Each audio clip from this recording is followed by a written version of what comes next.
Dostum, коробкасын aç. Maşallah avtobereki. Hayran qol hozir. Hasta berekiga 4 yasmina kechakamiz var. Ha, Buyursa, buna ko'rib qo'ysalar, to'g'onlar 400 ming подписчик bo'ldik buyursa. Maşallah.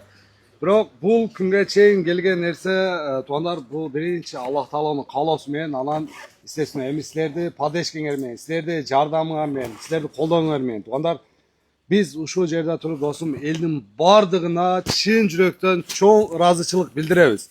To'g'onlar bardığınızlardan Allah razı olsun. Uşular bizni qo'llab turgan, bizga ishonib turgan eller uchun biz çok razıçılık bildiremiz.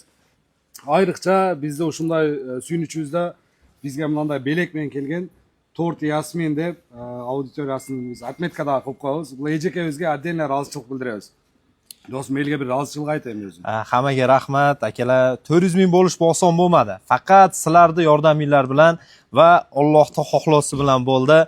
Sizlarsiz bu darajadagi chiqish juda qiyinroq bo'lardi.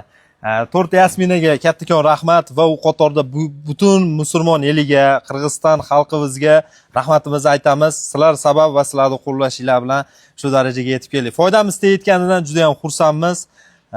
Sog' bo'linglar deymiz. To'g'onlar kelaverasizlar. Biz xizmatda bo'lamiz. Inshaalloh o'sha ertamen 9dan tungi 11-12gacha o'sha yerda tik butasizlarni xizmatingizlarni qilamiz inshaalloh. Anan o'sha yerda daha bir narsa aytamiz. Biz Instagramda 400 ming подписчик bo'ldik. Biroq общий auditoriya esebinden milyon подписчикка chiqdik. To'g'onlar kelaverasizlar. Inshaalloh biz o'zimiz jaqdan bo'lgan sebeplerini maksimalini qilamiz.